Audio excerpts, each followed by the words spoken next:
Hello. Hi, good afternoon, good morning, good evening from wherever you are. This is Lady Winnie from the US. I'm back. I'm gonna wait maybe 2 or 3 more minutes, maybe less. Come. You're welcome. You're welcome. I know it's late and odd hour for everyone. People in Uganda sleeping, some parts of the world not awake yet, some busy coming off work. It's 4 p.m., 4:31 p.m. today in the US and on the West Coast. Welcome. I'd like to chat with us a bit about what happened today at the European Union Parliament. Welcome, Rachel. You're the first. Thank you for coming. Thank you everyone for being here. My name is Lady. Today is February the 23rd. The 23rd of February 2026. Hello, Juliet. You're welcome. Thank you all for joining me today. I'd like to discuss what transpired in the EU Parliament today and a few more alerts and things like that from Uganda. I've been down with a bit of a cold, but I'm back now and hoping to get back in the swing of things with time. So, according to the plans as they unveiled today, His Excellency Kyagulanyi Ssentamu was at the European Union Parliament today. Among the speakers was him, obviously the members of Parliament concerned that were invited to speak. They also invited the representative of the Ugandan government, which is Ambassador Marjam Black, who represents Uganda in Belgium, Luxembourg, and the European Union. She obviously declined to appear because through Honorable Minister Okello Oryem of Foreign Affairs, the government of Uganda was not represented. You know, as much as they bully things or bully people at home, they feel like they can do the same on this international platform. I don't think it goes well as an indicator for somebody who means well, or a party or whoever, an organization that means well, to say no or turn down the opportunity to explain themselves.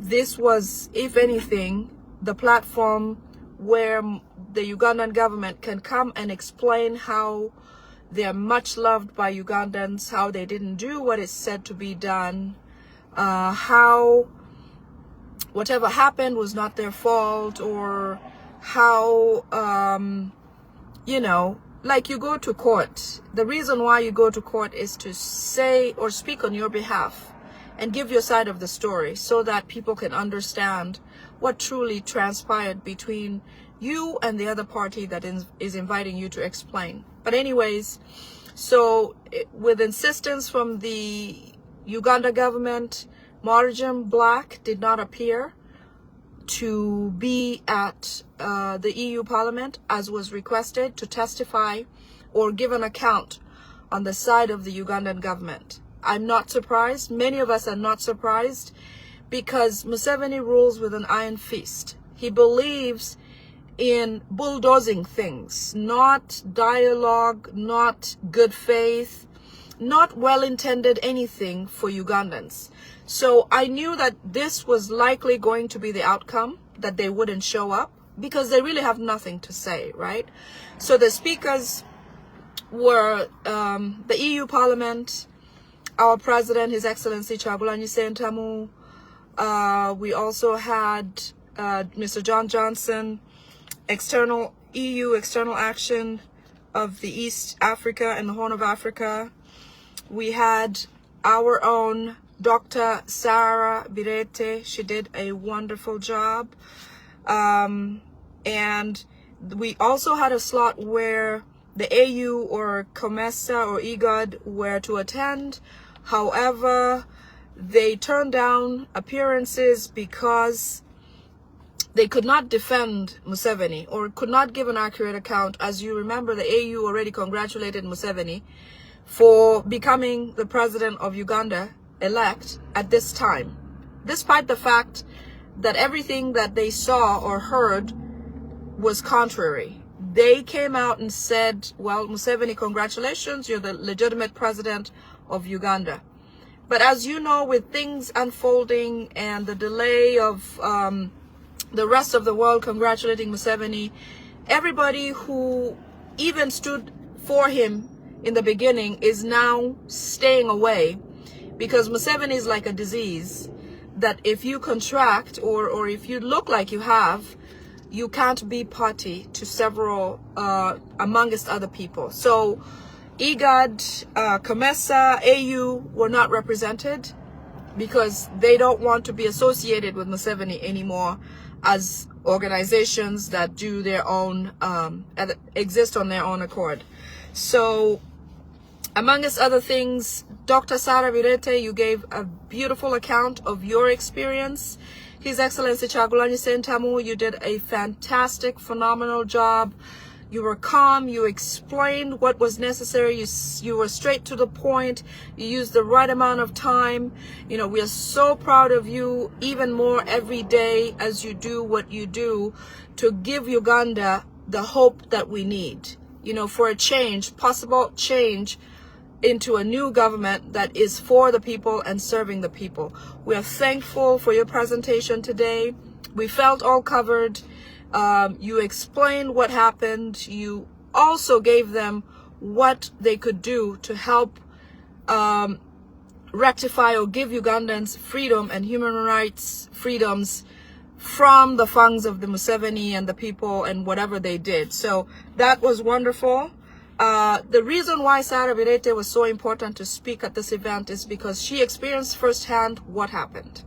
And she gave an account. And so Sarah Birete's account does help express the fact that no one is safe in Uganda. And it doesn't matter whether you have an office, you hold a high office, or whatever the case might be, that you are no exception. But the fact that she was an observer, I don't know if you know her background, that Dr. Sarah Birete is one of the executives or the ED of Uganda Civic Center for Constitutional Governance. She is also in charge of steering global networks for domestic election monitoring and CCG. So Dr. Sarah Birete is not only poised as a Ugandan to give an account of what happened, but she is the eyes and ears of the rest of the world in documenting how things, you know, unfolded or how things happened during the election period. She witnessed not just physically, but as intended before the elections, what should have transpired, the training that should have been given to people, the voter registers that should have been, the numbers of people who had registered to vote. She then would be able to compare what the results were, what the numbers are, and truly what the outcome should have been. As you all know, Museveni had his doctored results already before Uganda even went to the polls. So what they truly did was to invert Kyagulanyi results, give them to Museveni, the dictator, and then have Museveni's results given to Bobiwine. So because Sarah is a pivotal factor in the election, because she has background knowledge of the numbers, okay, and how things would have had to happen for an effective and fair election to occur. Museveni decided that it would be better to take her out than to leave her to be free and speak out while the elections were going on. So a blessing in disguise. It's sad what happened to her, But in any case, she is the actual experience that needs to be told to, or testimony to be given to the EU Parliament. So thank you so much, Dr. Sara Virete. Among the outcomes of the election is of the EU Parliament involvement today with the matters that affect Uganda is they are requesting the Magnitsky Human Rights Act of Accountability that was enacted in 2016. This is now affecting, it's now a blanket network for the rest of the world. It's no longer only about certain parts of the world. Even though the Magnitsky Act came from Russia, and a lawyer who was called, let me get you his name.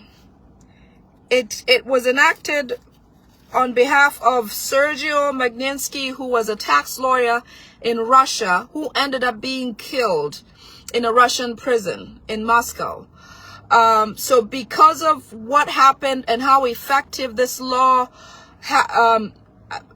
happened to be useful for the purpose of catching or restraining perpetrators from continuing to perform atrocities, it has been adopted globally. So the Magnitsky Act is now a global act or law that affects accountability of gross human rights all over the world. So let's say for Ugandans, obviously the people working for Museveni, the policemen, the military people, you know, the SFCs, people in government like Honorable Minister Okello Oryem, who comes out and very boastfully, big-chested says, well, we're not going to take this or that. We're going to incriminate Bobiwine. We're going to label him a terrorist. We're going to charge him with treason.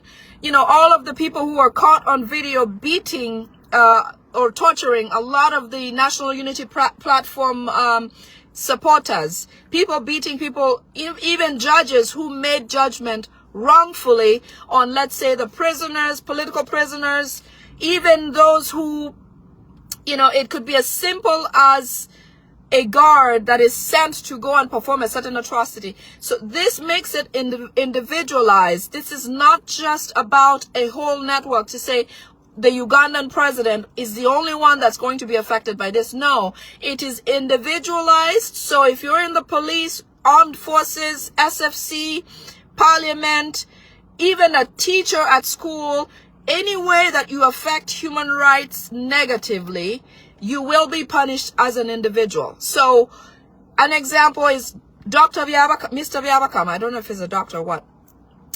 Byabakama, the Electoral Commission executive, recently went to apply for a visa, to try to get a U.S. visa, and he couldn't get one. So one of the issues that they're going to strike is visa bans on a lot of these people. They're also not going to have access to their assets that are abroad. There will be a lot of asset freezes. So if you have any, if they have, you know, they hide their assets, their houses they buy abroad, Swiss banks where they put all their money, they have some money stashed away in the U.S., and it doesn't matter really what area of the rest of the world where those assets could be.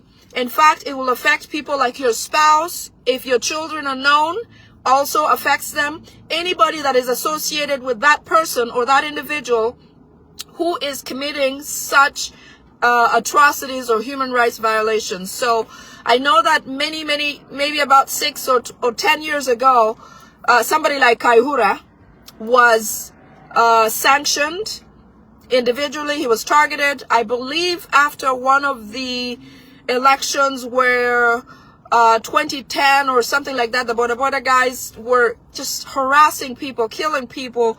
Dr. Besigye was, you know, here and there with his campaigns. Around that time, those sanctions were targeted to Kaihura.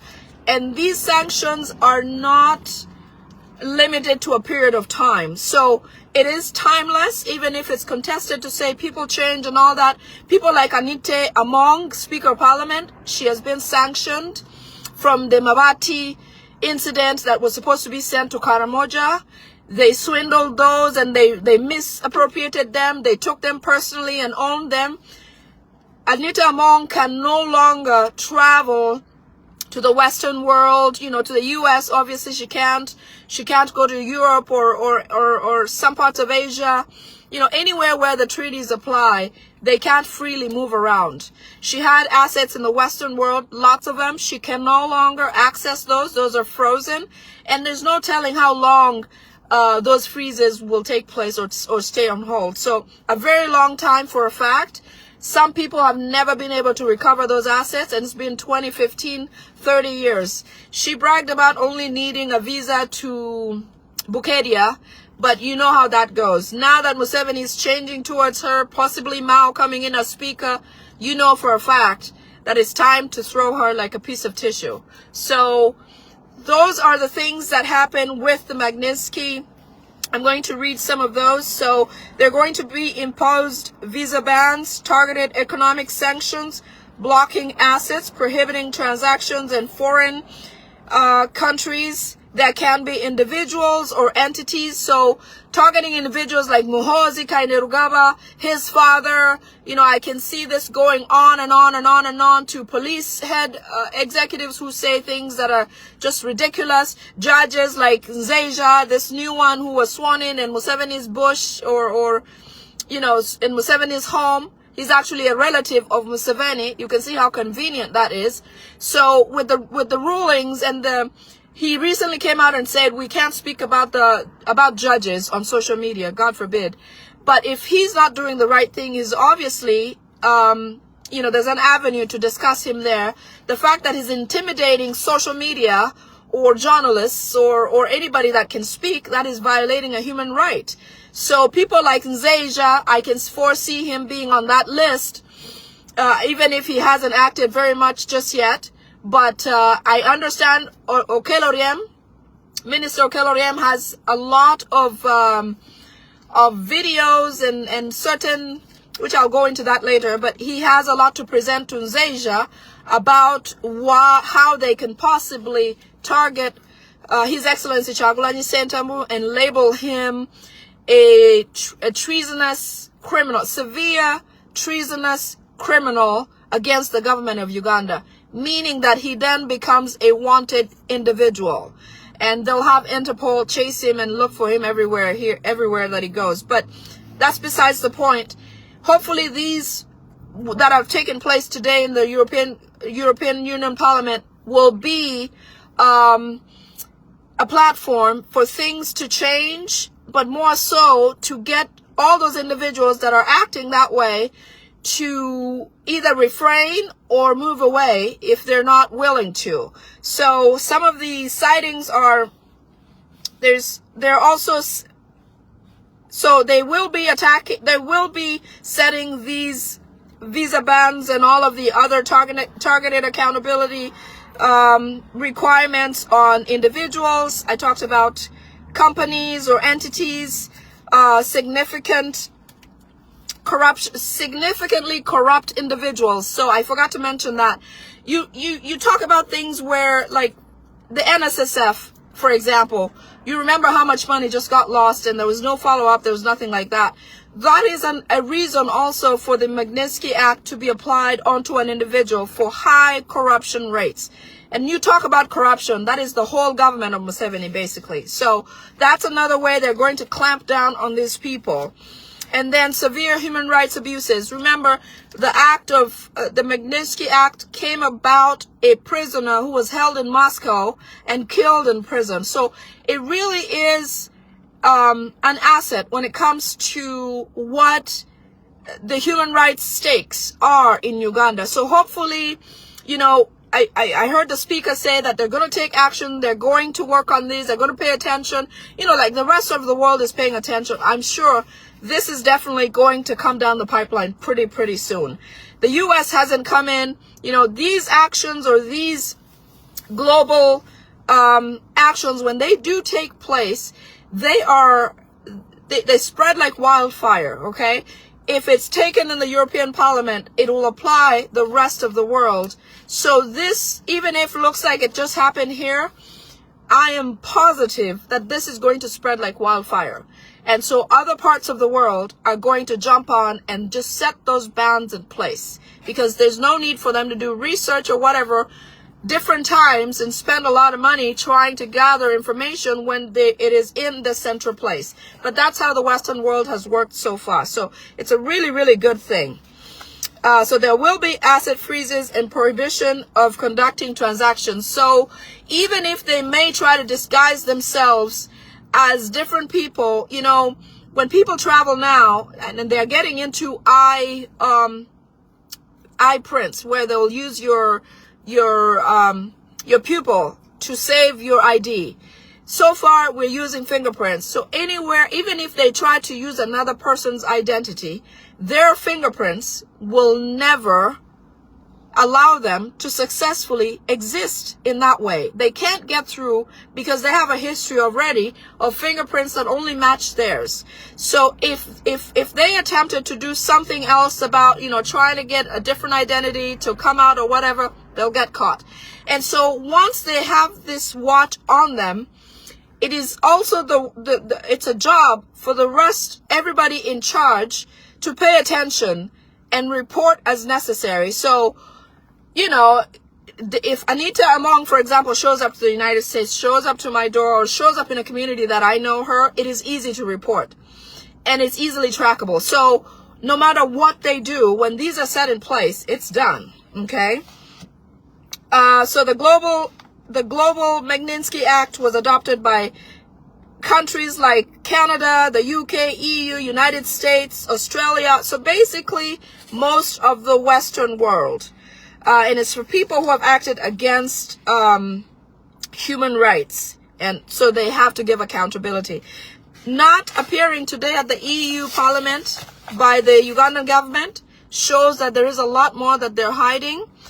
Also validates the fact that, you know, what they're probably being questioned about actually does exist and has happened. You know, I'll give an example. When you go to court, for example, in the United States, I can speak for that. There's something called judgment, default judgment. Default judgment means when you go into court, let's say I go and report a case, and so is invited and served. The reason why this hearing does exist is so that everybody explains themselves.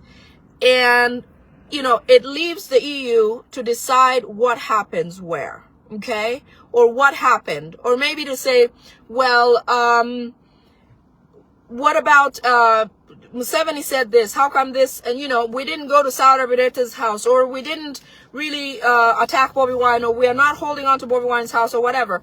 But because these people are a criminal mind, they're a gangster type of government, they feel like, and Muhoozi stupidly said something about, you know, he's going to send SFCs, or he's going to give them a lot of gold and all that stuff. You know, this is not the stage where you do stuff like that. So no matter what he tries to do, that will definitely not fly. I have a few other files I want to talk about. We're going back to Uganda now, and things that are going on or have gone on. So Museveni's government is having a lot of financial restraints right now. They're struggling financially. Every possible way that he's gotten monies have been blocked. I know that the Western world has given him a lot of money over time. They have, through funds, through like the IMF, International Monetary Fund, the World Bank, the US, obviously with the coming of President Trump, one of the things they slashed was, you know, funding to other countries, US aids that have been cut. So he's struggling a lot in his government and blames His Excellency Kyagulanyi Ssentamu, rightfully so, because, you know, with everything that he does, why should anybody give Museveni any more money? Why would any other government foster a relationship with a government that's intended or intentionally making sure that they exert human rights violations to their own people? Okay, so Kaseja, the Minister of Finance, has advised Museveni to possibly reduce the number of members of ministers, because apparently he has so many people over 100 ministers in government. And Kaseja says, you know, that is a way of trying to calm down or to curb expenses so that he can have enough money to run the government. So you're going to see different departments suffering with payroll or paying staff because they don't have the money to do so. And the government truly does not have the money to do so. For a long time, Museveni had access to funds because being that he had hoodwinked the Western world about being the peacemaker in the region, you know, all the wars in Somalia, in the Central Africa, in the East, in Congo, nobody knew that Museveni was actually the perpetrator of those wars.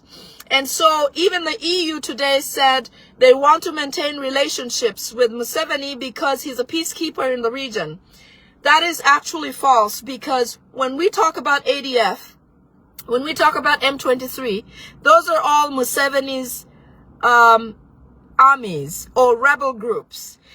So like in the past, what he did in Luero and northern Uganda, where he came as a rebel and then also came as the saving grace, the UPDF, he does the same in Congo, and he has done the same with the parts of the world, you know, Somalia, Central Africa, Congo. M23 is Museveni's army.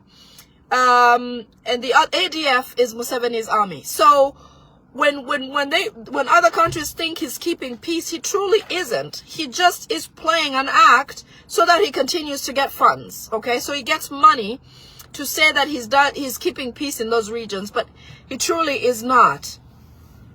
So they're going to try to devalue the Ugandan currency by producing a lot of money and putting it in circulation. Now, this money is not going to be, they're going to be actual Ugandan notes, but they will have the same serial number, meaning that when this money comes into circulation, it'll be useful for traders here and there to buy assets, to buy this and that. However, some of that money cannot be accepted by the banks. So what they're trying to do is to look like the economy is doing well, but eventually, you know who borrows the most, all right? It's the wealthy Ugandans, the ones who are well-to-do.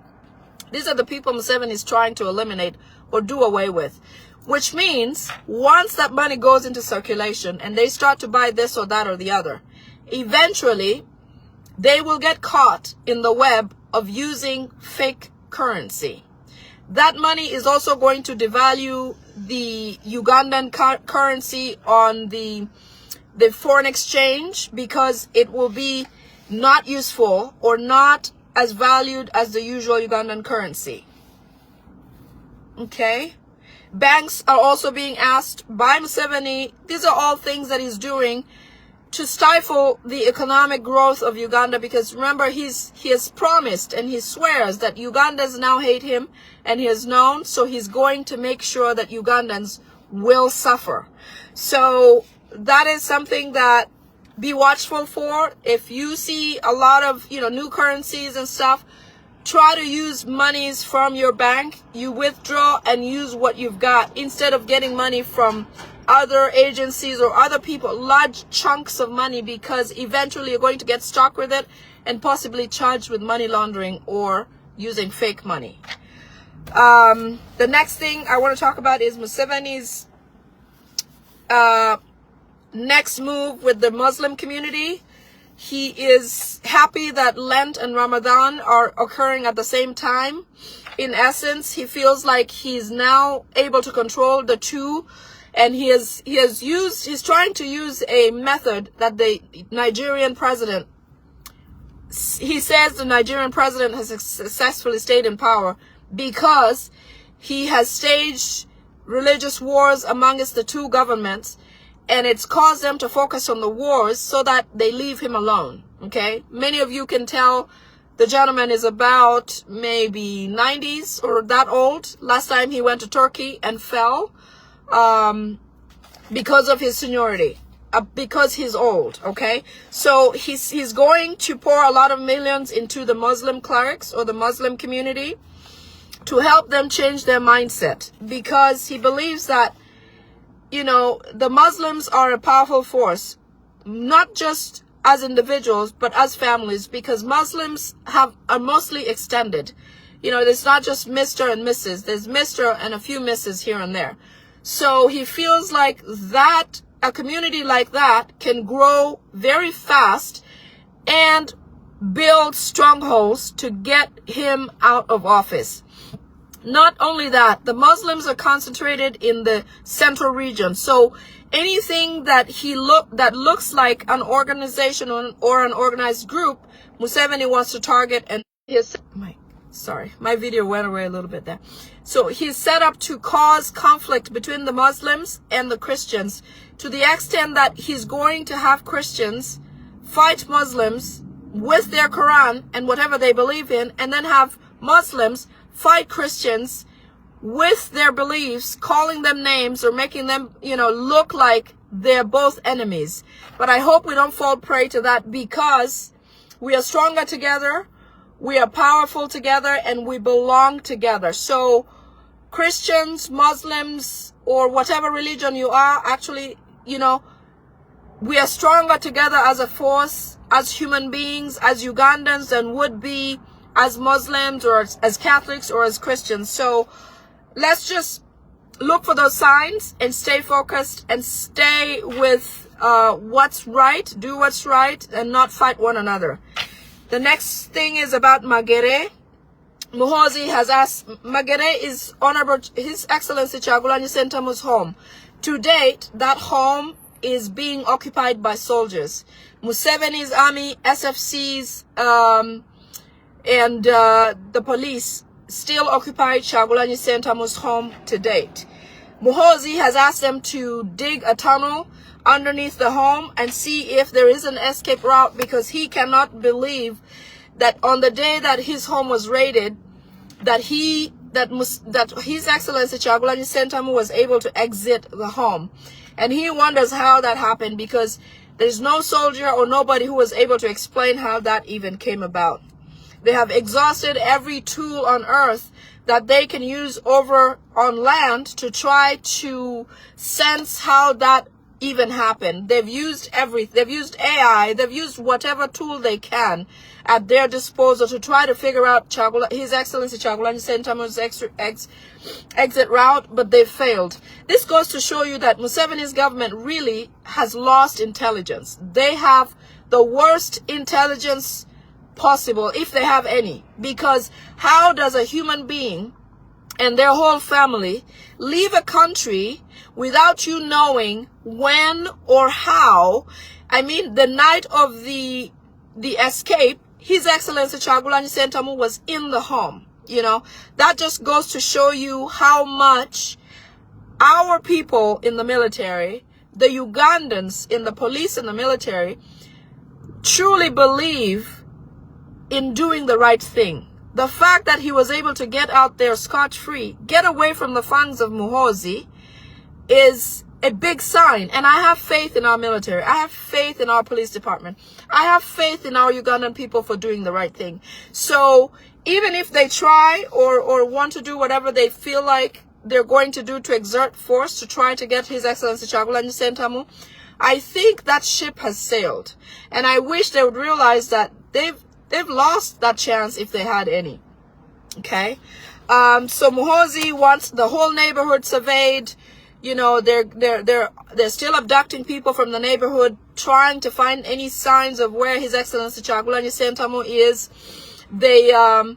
But I want to say this, that even if they preoccupy that home, they're keeping it busy or destroying it, Muhoozi has said that that home order of shoot to kill upon sight of Kyagulanyi Ssentamu. So with that, they've exhausted every possibility, and now they think killing him or taking him out is the only way to deal with this.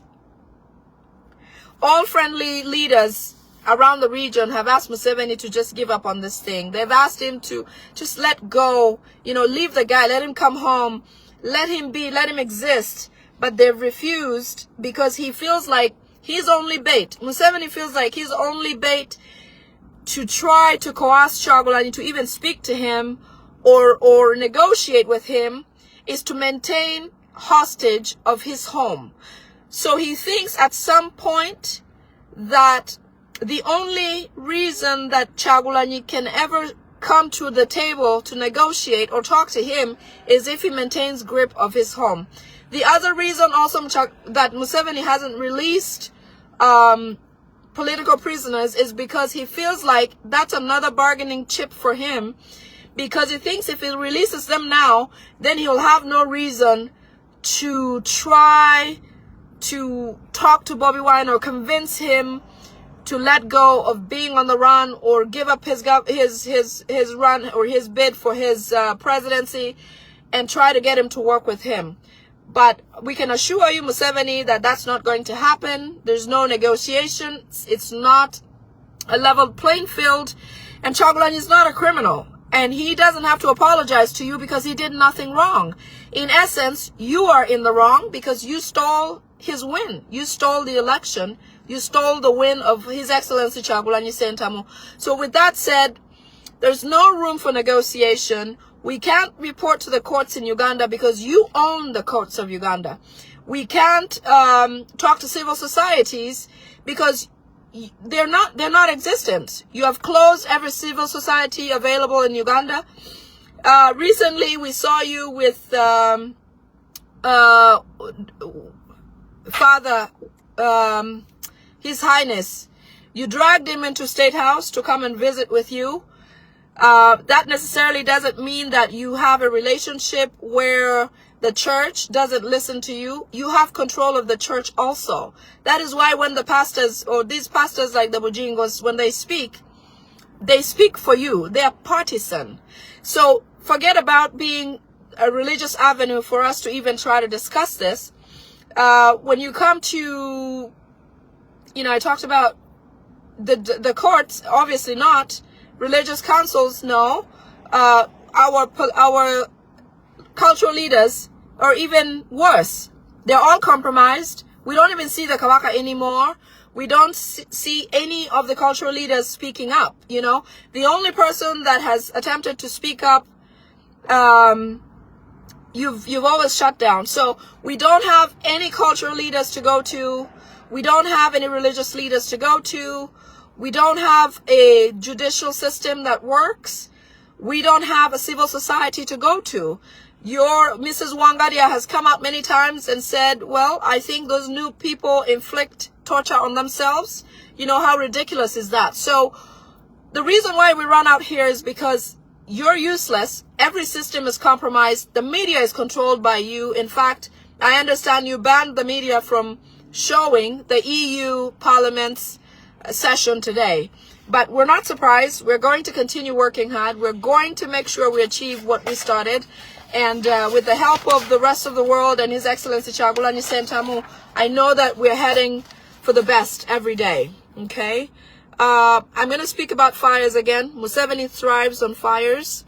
He has burned several schools. He burnt Bulange and Mengo when he first came as refugees, because that's where the refugees' records were kept. That place got burned, not by accident, but intentionally and purposefully by Museveni's government. Next place that was burned was Makerere University. This was around the time where his wife became the Minister of Education. Obviously, so that she can create documents and delete other documents. A lot of fake degrees were generated, untraceable. For example, that one of the lady who, Bamuturachi, and a whole bunch of all of them. Winnie Byanyuma's other certificates and education paperwork was also engineered. So they burned Makerere, the unit where the records are kept, so that there's no trace for anyone, whether you were legitimately there or not. So that means their fake certificates will thrive without actually coming from Makerere. So there will be fires in places like Makindye, Makerere, Nansana, Bagala, Kawempe, Kisubi, Mengo, Owino, Chiseka, and several different places. But when you see those are all Museveni's arrangements. Fires are government policy, okay? No fires no fire outbreak is by accident in Uganda. The recent burn on the Kisenyi area, behind National Unity Platform, was set ablaze because they want to take over that land. and use it for themselves, but more so to get the people out of the city, out of the capital, the ghetto youths. He wants them out of there. So when you see those fires, they are not by mistake. They're not accidents. They're truly meant to have. They're government policy executed by Museveni. Recently, there was supposed to be a fire that we talked about, and they didn't do it after that. But they were supposed to. They'd already had a group of people who were in Nakivubo in Ham Stadium, and were supposed to come out and do this. When we talked about it, they regrouped. They postponed it, but it doesn't mean it's not going to happen. They're trying to set a curfew all over the country. In fact, Salim Saleh brags about a curfew that they've already set in the north and some part of the east. He says, in Acholi, that region, you can't find people just wandering around after 11 o'clock. So they're trying to implement that within the city of Kampala. Okay. With those fires going in place, excuse me, I just came over a cold. So with those fires taking place, when actually any of them happens, we're going to see a loss of 3 people in government, like he normally does, to try to divert attention. But, when you see fires, you know that they're coming from who? Museveni. The other thing is money lenders have been stalked. You know that money lenders are Rwandese. This is a way of these people circulating or getting their money that they've stored at home for so long back in circulation. One time somebody shared a video where Salim Saleh has a storage, like a stadium full of cash money in bags. Those are the monies that they give Rwandese when they first get into the country, and they distribute them to go into the villages and local areas, and then they control and spy into the community. So when, let's say you need money to start a business or whatever, or buy produce, they will give you the money, but they'll take all this information from you and use that information to report to the Rwandese communities, the higher ups, to say, oh, John or Susan, so and so, they have this much land, they have their 20 children, their father is still alive, and the heir is going to be Esther, or whatever the case may be. So these money lenders are truly spies to feed information to where it needs to go. Okay, so it doesn't mean that they're giving you money for the good of you, because what they're trying to do is hoping that you're not able to pay that money so that they can take your land or whatever asset you have with them that they'll use as collateral. So be mindful of that. I wish we don't need those monies. I wish when you identify these Rwandese people, you find a way to deal with them so that you are not tied to them at all, because eventually you will hear about your family members dwindling or dying or whatever the case might be. They're trying to make sure people who are successful in farming lose their farms, or lose their produce, or lose their animals, or lose whatever the case might be. So in essence, they'll be the ones giving you the feeds, they'll be the ones giving you the mulches or whatever you add to your soil, eventually destroying what you're expecting to reap from your garden. So be mindful of that. We're moving on to Okello Oryem. This one is a big one. As you've noticed, Okello Oryem has been very vocal in the media lately. Since the European Union invited Marjan Black to come and testify at the EU Parliament, one of the things he has decided to do was to stop Marjan from appearing. Meanwhile, Mariam has been is also a permanent representative of Uganda at the ICC. Permanent. I'm talking since whatever time she was appointed. 23 years ago, this woman has been the representative at the EU Parliament, at ICC, which means all of our cries that were being sent to ICC were completely disregarded or thwarted by her. So Muhoozi has ordered Okello Oryem to open a crime on His Excellency Bobiwine. As I mentioned, his house has been destroyed beyond repair.